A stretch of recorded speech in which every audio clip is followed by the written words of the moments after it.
يا أيها الذين آمنوا اذكروا الله ذكرا كثيرا وسبحوه بكرة وأصيلا. صدق الله العظيم وبلغنا رسوله النبي الكريم ونحن على ذلك لمن الشاهدين والشاكرين والحمد لله رب العالمين. اللهم صل على سيدنا محمد وعلى آل سيدنا محمد وبارك وسلم.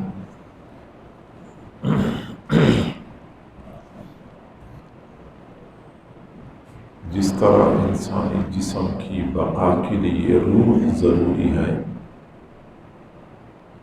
اسی طرح اس کائنات کی بقا کے لیے اللہ کی یاد ضروری ہے۔ اس کائنات میں جب تک اللہ کو یاد کیا جاتا رہے گا یہ نظام چلتا رہے گا، اور جس دن اللہ کی یاد اس کائنات میں ختم ہو گئی اللہ تعالیٰ اس نظام کو درہم برہم کر دے گا۔ ز صد سخن پیرو یک نکتہ مرایاد است، ز صد سخن پیرو یک نکتہ مرایاد است، عالم نشود ویران تا میکد آباد است۔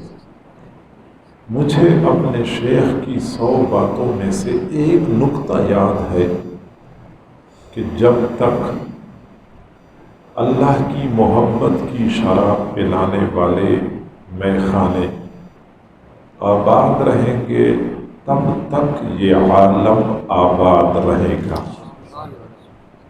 مسلم شریف کی روایت ہے، حضور صلی اللہ علیہ وسلم نے فرمایا لا تقوم الساعة حتى يقال في الارض اللہ اللہ۔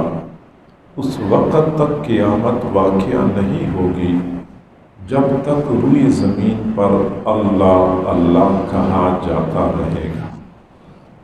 یہ اللہ کا نام اس کائنات کی جان ہے۔ افسوس سے کہنا پڑتا ہے کہ ہم نے نہ اللہ کو پہچانا نہ اللہ کے اس عظیم نام کو پہچانا۔ جیسے اللہ کی ذات ہمارے تصورات سے بھی بلند و بالا ہے، ایسے ہی اللہ کا یہ عظیم نام ہمارے تصور سے زیادہ بلند و بالا ہے، اور اسی ایک نام کی بدولت یہ نظام چل رہا ہے۔ اور صرف یہ نہیں کہ کائنات کی بقا اور کائنات کی جان اللہ کی یاد ہے، بلکہ کائنات کی ہر مخلوق اللہ کی یاد کے ساتھ زندہ ہے۔ کئی ساری احادیث میں یہ مضمون آیا ہوا ہے کہ مچھلی جب تک اللہ کو یاد کرتی رہتی ہے وہ شکاری کے جال میں نہیں پھنستی، یہ تب جال میں پھنستی ہے جب اللہ کی یاد سے غافل ہو جاتی ہے۔ پرندہ جب تک اللہ کو یاد کرتا رہتا ہے وہ شکاری کے شکار کا نشانہ نہیں بنتا، جب یہ اللہ کی یاد سے غافل ہو جاتا ہے تو شکاری کے شکار کا نشانہ بن جاتا ہے۔ پانی جب تک چلتا رہتا ہے یہ اللہ کو یاد کرتا ہے، یہ کبھی بدبودار نہیں ہوتا، ایک جگہ پہ رک جاتا ہے اللہ کا ذکر چھوڑ دیتا ہے یہ گندا اور بدبودار بن جاتا ہے۔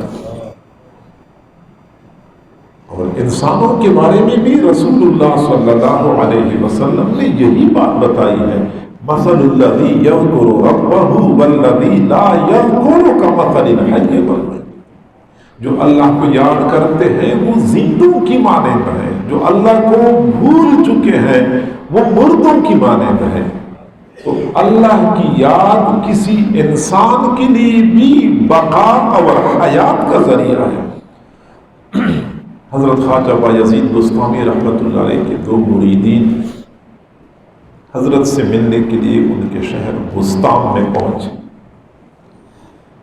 جب شہر کے مین دروازے پہ پہنچ گئے تو دروازے کے پاس ایک درخت تھا. درخت کی شاخ پر دو پرندے بیٹھے ہوئے تھے. ایک پرندہ دوسرے پرندے سے کہنے لگا کہ بستان شہر کے جو مشہور بزرگ تھے بایزید، ان کا انتقال ہو گیا.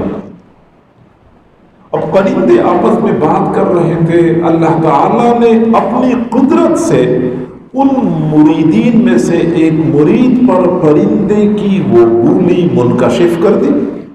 اس کو پتہ چلا کہ بایزید بستانی کا انتقال ہو گیا ہے. اپنے ساتھی کو بتایا. دونوں پریشان ہوئے. ہم تو اتنا دور سے حضرت کی ملاقات کے لیے آئے تھے، وہ انتقال کر گئے.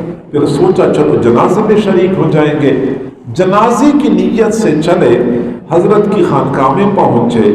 جو ہی خانقاہ میں داخل ہوئے دیکھا حضرت اپنے مریدین کے درمیان بیٹھے ہوئے تھے، وعظ نصیحت کی گفتگو فرما رہے تھے. اب وہ دونوں حضرات ایک دوسرے کو دیکھنے لگے، یہ کیا ماجرا ہے؟ ہم نے کچھ اور آواز سنی تھی، یہاں کوئی اور معاملہ ہے. جب حضرت فارغ ہوئے تو ان میں سے کسی ایک نے حضرت سے بات کر لی کہ حضرت ہم نے تو یوں سنا تھا وہ پرندے بول رہے تھے اور ابھی آپ کو ہم زندہ حالت میں دیکھ رہے ہیں. حضرت نے فرمایا کہ جی ہاں، میں تھوڑی دیر کے لیے اللہ کی یاد سے غافل ہوا. کائنات میں آواز بلند ہو گئی کہ بایزید بستامی کا انتقال ہو گیا. تھوڑی دیر کے لیے اللہ کی یاد سے غافل ہوا. لمحہ بھر کی غفلت روحانی طور پہ بندے کے لیے موت بن جاتی ہے. اور صرف یہ نہیں کہ یہ کائنات کی بقا کا ذریعہ ہے، اور صرف یہ نہیں کہ یہ بندوں کے لیے حیات اور جان کی حیثیت رکھتا ہے یہ ذکر، بلکہ ہم جو نیک اعمال کرتے ہیں ہمارے تمام اعمال کی جان اللہ کی یاد کے ساتھ وابستہ ہے. ہر وہ نیک عمل جو اللہ کی یاد کے ساتھ کیا جائے وہ عمل جاندار ہوتا ہے، وہ زندہ عمل ہوتا ہے. اور جس عمل کے کرتے ہوئے ہم خود اللہ کی یاد سے غافل ہوتے ہیں وہ بے جان عمل ہوتا ہے، وہ کھوکھلا ہوتا ہے، اس کی کوئی حیثیت نہیں ہوتی. آپ حیران ہو جائیں گے ہم نماز کیوں پڑھتے ہیں. نماز ہم اس لیے پڑھتے ہیں کہ روزانہ 5 مرتبہ ہم پوری دنیا سے ہٹ کھٹ کے تھوڑی دیر کے لیے اللہ کی یاد میں مستغرق ہو جائیں. نماز کا اصل مقصد ہی یہی ہے کہ کاروبار سے لا تعلق، اپنے گھر بار سے تعلق ختم، بیوی بچوں کے ساتھ تعلق ختم، بس صرف اور صرف ایک اللہ کی طرف ہم نے متوجہ ہونا ہے. لیکن افسوس سے کہنا پڑتا ہے کہ وہ نماز جس کی بنا اللہ کی یاد پہ رکھی گئی تھی، ہماری وہ نمازیں بھی غفلتوں کا شکار ہو چکی. اول سے لے کے آخر تک ہم 7 منٹ 8 منٹ 10 منٹ نماز میں مصروف ہوتے ہیں.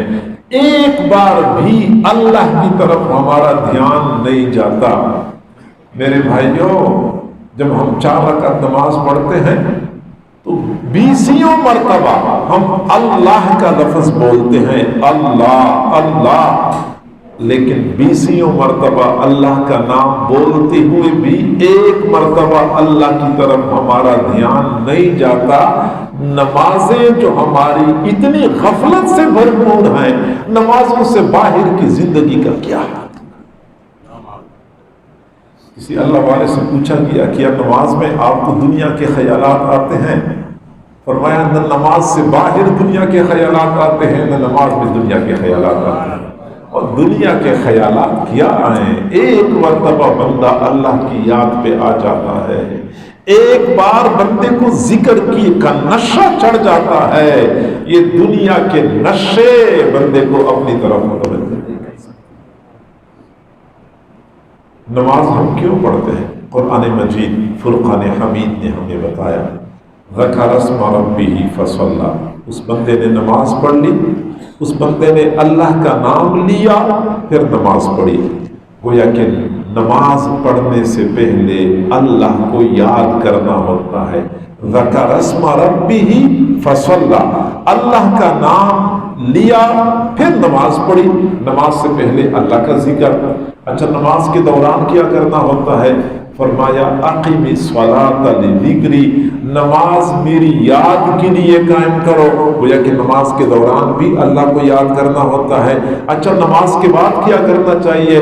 فرمایا اذا قضیتم الصلاۃ فاذکروا اللہ، جب تم نماز سے فارغ ہو جاؤ پھر اللہ کو یاد کرو. تو نماز سے پہلے اللہ کو یاد کرو، نماز کے دوران اللہ کو یاد کرو، نماز کے بعد بھی اللہ کو یاد کرو. ہم جمعہ پڑھتے ہیں، جمعے کے لیے جاتے ہیں، مقصد کیا ہے؟ اصل مقصد اللہ کی یاد، اللہ کی یاد. اذا نودی للصلاۃ من یوم الجمعۃ فاسعوا الی ذکر اللہ. اور جب جمعے کی اذان ہو جائے کام کاروبار چھوڑ دو، فاسعوا، بھاگو دوڑو اللہ کی یاد کی طرف. تو جمعے کا اصل مقصد اللہ کی یاد ہے، اللہ کو یاد کرنا اصل مقصد ہے. اور جب جمعے سے فارغ ہو جو پھر کیا کرنا چاہیے؟ پھر تو بندے کو چاہیے نا کہ اپنے گھر چلا جائے، بیوی بچوں کے ساتھ ہنسی مذاق میں مصروف ہو جائے. فرمایا اذا قضیت الصلاۃ فانتشروا فی الارض وابتغوا من فضل اللہ واذکروا اللہ کثیرا. نماز سے فارغ ہوئے، جمعہ کی نماز ہو گئی، زمین میں پھیل جاؤ، کام کاروبار میں مصروف ہو جاؤ، لیکن واذکروا اللہ کثیرا، اللہ کو کثرت سے یاد کرو. تو جمعے سے پہلے اللہ کو یاد کرو، جمعے کے دوران اللہ کو یاد کرو. جمعے کا اصل مقصد اللہ کی یاد ہے. جمعے کے بعد کیا کرنا چاہیے؟ اللہ کو یاد کرنا چاہیے. اچھا ہم حج پہ جاتے ہیں، حج کا مقصد کیا ہے؟ حج کا آغاز کہاں سے ہوتا ہے؟ لبیک اللہم لبیک، لبیک سے حج کا آغاز ہوتا ہے. یہ اللہ کی یاد ہے. پھر فرمایا اذکروا اللہ فی ایام معدودات، یہ جو حج کے چند دن ہیں ان دنوں میں اللہ کو یاد کرو. تو حج کے دوران اللہ کو یاد کرنا ہوتا ہے. اچھا پھر اس کے بعد فرمایا اذا افضتم من عرفات فاذکروا اللہ، جب تم عرفات سے چل پڑو تو پھر اللہ کو یاد کرو. اچھا حج کے مناسک ادا ہو گئے، عمرہ ہو، رمی ہو گیا، حلق ہو گیا، طواف زیارت ہو گیا. اب تو چھٹی ہو گئی نا، اب تو 2-4 دن ہمیں ریسٹ کرنا چاہیے. فرمایا اذا قضیتم مناسککم فاذکروا اللہ، جب تم حج کے اعمال و مناسک سے فارغ ہو گئے تو پھر اللہ کو یاد کرو. کوئی چھٹی بھی ہے؟ کہتے ذکر سے کوئی چھٹی نہیں ہے. نماز سے فارغ ہوئے تو نماز کی چھٹی، روز رمضان گزر گیا تو روزے کی چھٹی، ذوالحجہ کا مہینہ گزر گیا تو حج کی چھٹی. ذکر کی بھی کوئی چھٹی ہے؟ کوئی چھٹی نہیں ہے. ہم دین کی دعوت کا کام کرتے ہیں، دین کی دعوت کی جان اللہ کی یاد ہے. دین کا داعی جس قدر اللہ کی یاد سے اس کا دل معمور اور معطر ہوگا، اتنا ہی اس کی دعوت جاندار ہوگی، اگلے پر اثر انداز ہوگی. حضرت موسیٰ علیہ السلام اور حضرت ہارون علیہ السلام کو اللہ رب العزت نے بھیجا فرعون کے پاس. کیا کرنا چاہیے؟ فرعون کو دین کی دعوت دے. انہ طغیٰ، فرعون تو سرکشی پہ اتر آیا ہے. اچھا پھر دعوت کا انداز کیا ہونا چاہیے؟ فرمایا فَقُولَا لَهُ قَوْلًا لَيِّنًا، ایک تو فرعون سے نرمی سے بات کرنی ہے. اگلا اصول کیا ہے؟ فرمایا وَلَا تَنْيَا فِي ذِكْرِي، میری یاد میں سستی نہیں کرنی.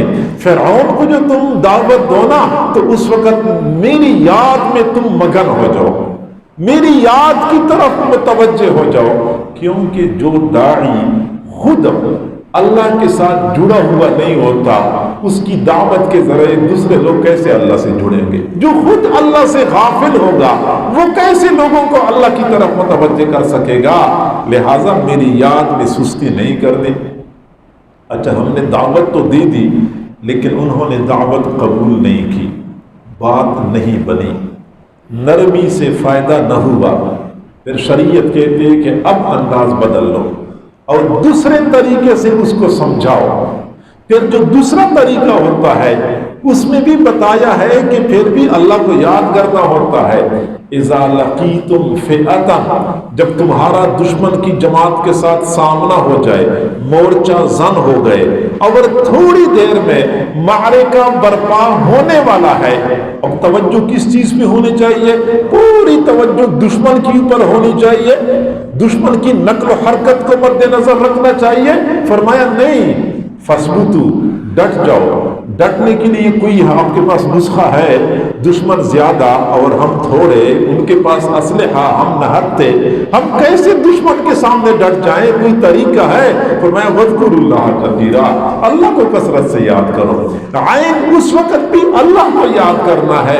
اچھا، ہم نے اللہ کو یاد کر لیا، اللہ کی یاد کی برکت سے دشمن پہ فتح حاصل ہو گئی، ہم غالب آ گئے، دشمن بھاگ گیا، ہم نے اسلام کا جھنڈا لہرا دیا، اب تو چند دن آرام کرنا چاہیے نا، تھکے ہوئے ہیں، بہت بڑا مارے کا بڑا سر کر لیا۔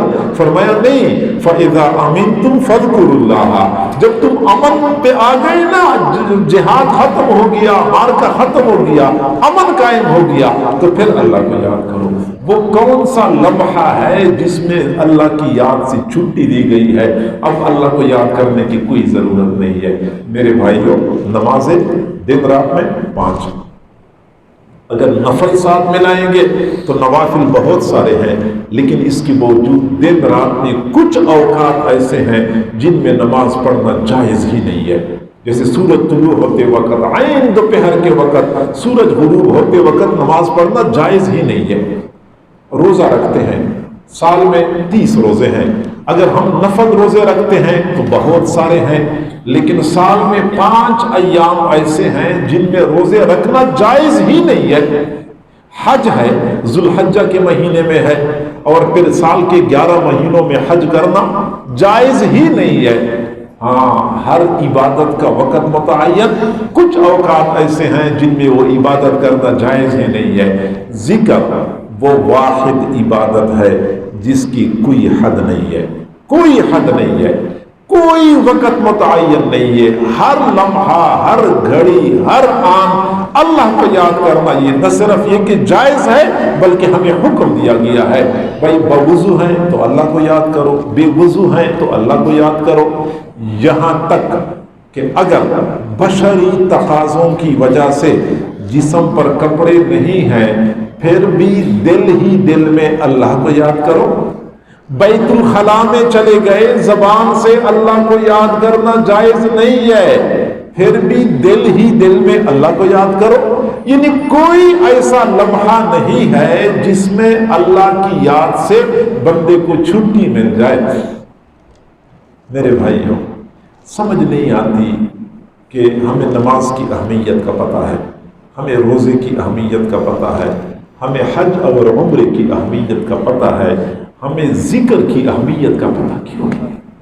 حالانکہ جس قرآن میں اللہ رب العزت نے ہمیں نماز کا حکم دیا ہے، اسی قرآن میں اللہ نے ہمیں ذکر کا حکم دیا ہے۔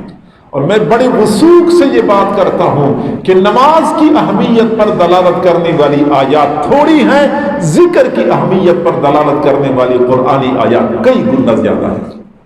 جن پیغمبر صلی اللہ علیہ وسلم نے ہمیں حج اور عمرے کا حکم دیا ہے، انہی پیغمبر صلی اللہ علیہ وسلم نے ہمیں ذکر کا بھی حکم دیا ہے۔ معلوم نہیں ہے کہ ذکر کی طرف ہمارا دھیان کیوں نہیں جاتا۔ کہتے اقیم الصلاۃ، یہ نص قطعی سے ثابت ہے، اگر نماز فرض ہے تو اذکر اللہ نص قطعی نہیں ہے، کیا ذکر فرض نہیں ہے۔ جس طرح اقیم الصلاۃ امر کا صیغہ ہے، نص قطعی سے ثابت ہے، فرض ہے، اسی طرح اذکر اللہ بھی امر کا صیغہ ہے، نص قطعی سے ثابت ہے اور اس سے فرضیت ثابت ہوتی ہے۔ حالت ہماری یہ بنی ہوئی ہے کہ خود بھی ذکر سے غافل، اگر کوئی اور آدمی بھی ذکر کی طرف متوجہ ہو جائے تو لوگ اس کا مذاق اڑاتے ہیں، یہ کیا صوفی بن گیا، اور یہ کیا ہر وقت تسبیح ہاتھ میں لیے پھرتا ہے، اور یہ کیا آنکھیں بند کر کے کیا ذکر کرتا ہے۔ یعنی حوصلہ افزائی کیا کی جائے، حوصلہ شکنی کی جاتی ہے۔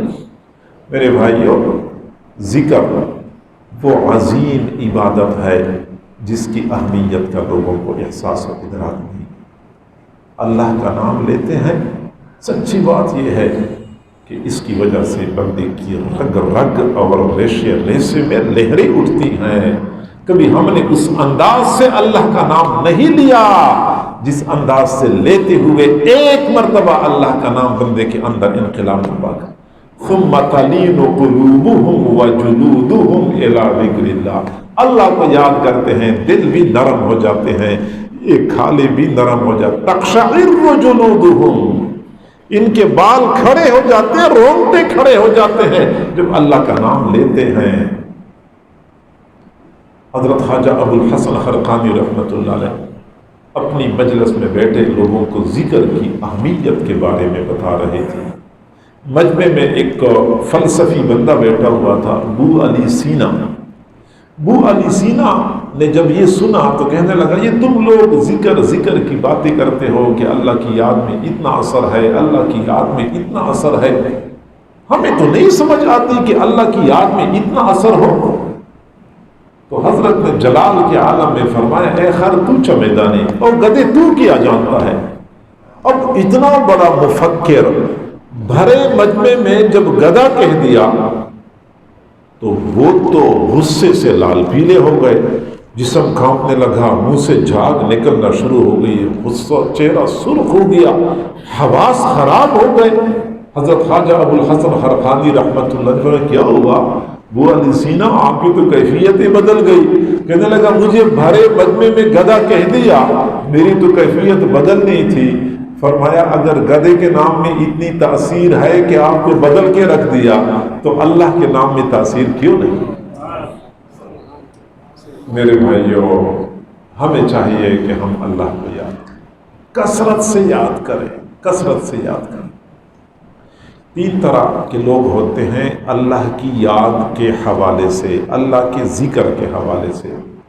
ایک طبقہ ان لوگوں کا ہے جن کو ہم کہتے ہیں دائم الذکر، ہمیشہ ذکر کرنے والے، ہمیشہ ذکر کرنے والے۔ وہ لوگ کھانے پینے میں مصروف ہوتے ہیں، لوگوں سے بات چیت کر رہے ہوتے ہیں، خرید و فروخت کر رہے ہوتے ہیں، پھر بھی ان کے قلوب اللہ کی یاد سے معطر ہوتے ہیں، ہر لمحہ اللہ کو یاد کرنے والے۔ حضرات صحابہ کرام کے بارے میں اللہ رب العزت نے یہی حقیقت بیان فرمائی، فرمایا رجال لا تلہیہم تجارت ولا بیع عن ذکر اللہ۔ میرے محبوب کے صحابہ مرد ہیں، مرد ایسے مرد ہیں کہ تجارت، خرید و فروخت ان کو اللہ کی یاد سے غافل نہیں کر سکتی۔ عین تجارت کے وقت بھی، خرید و فروخت کے دوران بھی ان کے قلوب اللہ کی طرف متوجہ ہوتے ہیں۔ یہ دائم الذکر لوگ ہوتے ہیں۔ اور اسی کے بارے میں حضرت عائشہ صدیقہ رضی اللہ عنہا نے فرمایا کان النبی صلی اللہ علیہ وسلم یذکر اللہ فی کل احیانہ، حضور صلی اللہ علیہ وسلم ہر لمحہ اللہ کو یاد کرتے، ہر لمحہ، ایک لمحے کے لیے بھی بندہ اللہ کی یاد سے غافل نہ۔ حضرت خواجہ شہاب الدین سہروردی رحمۃ اللہ علیہ فرماتے ہیں کہ میں حج کرنے کے لیے گیا تھا، میں نے مینا کے میدان میں ایک بندے کو دیکھا، لوگ حج کے اعمال اور مناسک ادا کر رہے تھے،